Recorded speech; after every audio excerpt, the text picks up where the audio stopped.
Right. Dear speaker, what I'm going to do is we're going to go through the rebuttal to the previous speaker, and then next in that case, we're talking about stigmatization and how it's perpetuated under the current system as Christian, broadly, genuinely already explained in a sense, and then talk about how we can actually implant the value of education into the young minds of today's society and how it's undermined under the current system of arbitrary selection by age.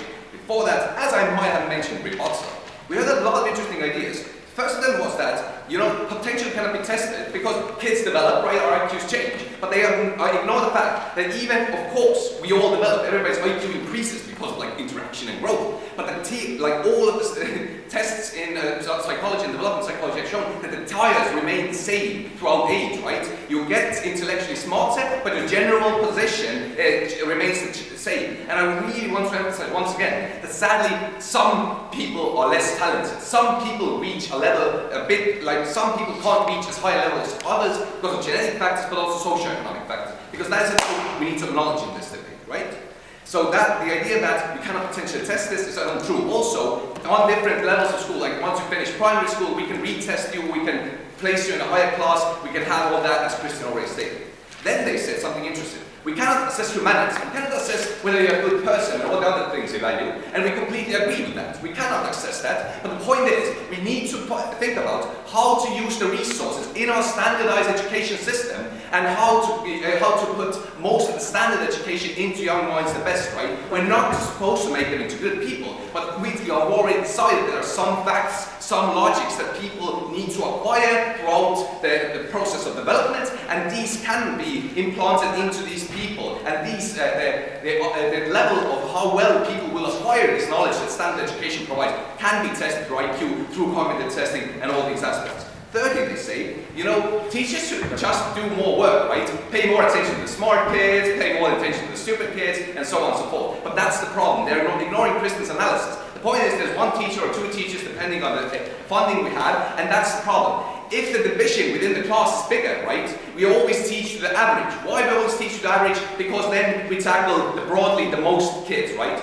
But what that means is, if under their logic, we will talk to the kids who are less talented and focus on them, then the smarter kids will be even less challenged, and the average kids will be even less challenged, because of all the attention and the resource of the teacher is put into the bottom side, right? If we focus on challenging the smart kids and explaining very difficult concepts to them, then the average and the slower kids will be disregarded, meaning that they will have less motivation, they will have less knowledge that they are capable, at that point, capable of acquiring. So either way, their logic will mean that more kids are deprived of education, right?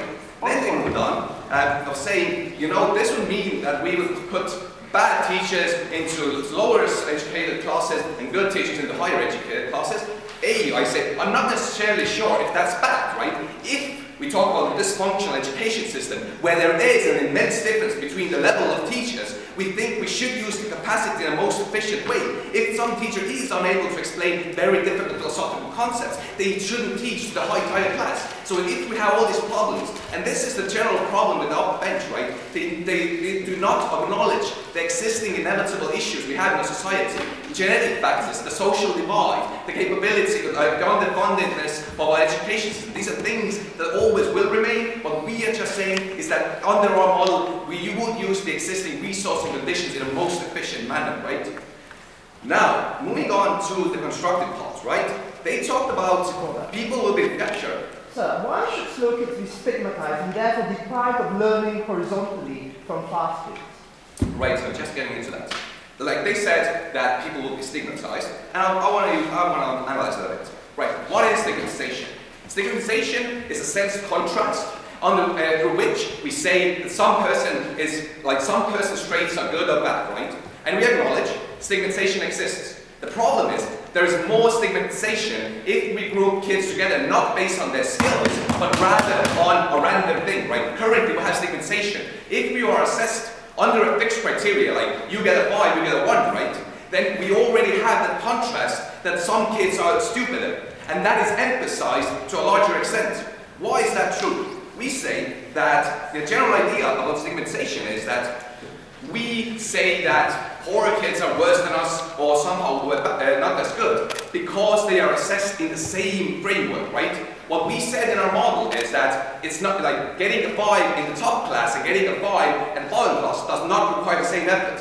The standardized grading in each class is leveled based on the level of and the capabilities of these children sit down, right? What that means is that smart kids will no longer be with the most less talented kids, right?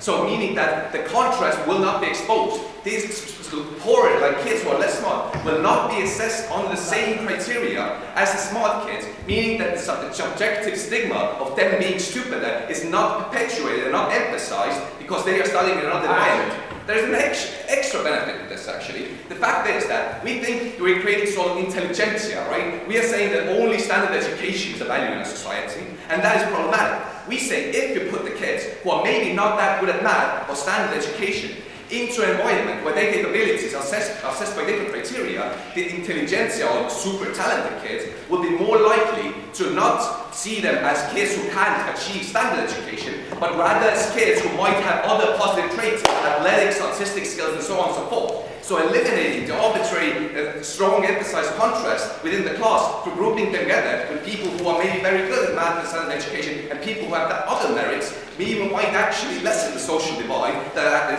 plagues the opposition. Sorry. Right. Secondly, what I want to talk about is social skills. They said social skills, and this links generally to the idea of distance from education. What our point is simple. If you think that something is unachievable, if you think something is not what you're good at, you will probably start condemning it. We think if less capable kids are actually able to get this knowledge, they will not distance themselves from education in general because they don't see it as a negative thing. They don't see it as a punishment, like getting poor grades in schools and then getting yelled at home, but rather they would see it as something positive. Currently, we're distancing them from the actual concept of understanding why you need self-improvement, right? And the whole analysis and motivation that Kristen gave. Because we think that basically, education in any form boils down to motivation. The idea that you are interested in something, you want to achieve something, you want to improve in something, and that's why we need to create motivation. The idea that social skills are important will remain, because differences in classes will remain, they will still be in the same schools, right? But as I analysed on the stigma point, that we will not all assess ourselves by whether we get 1s or 5s, but rather we will learn to see different merits. And I think that is substantially enough to actually show you why First Government should take this debate.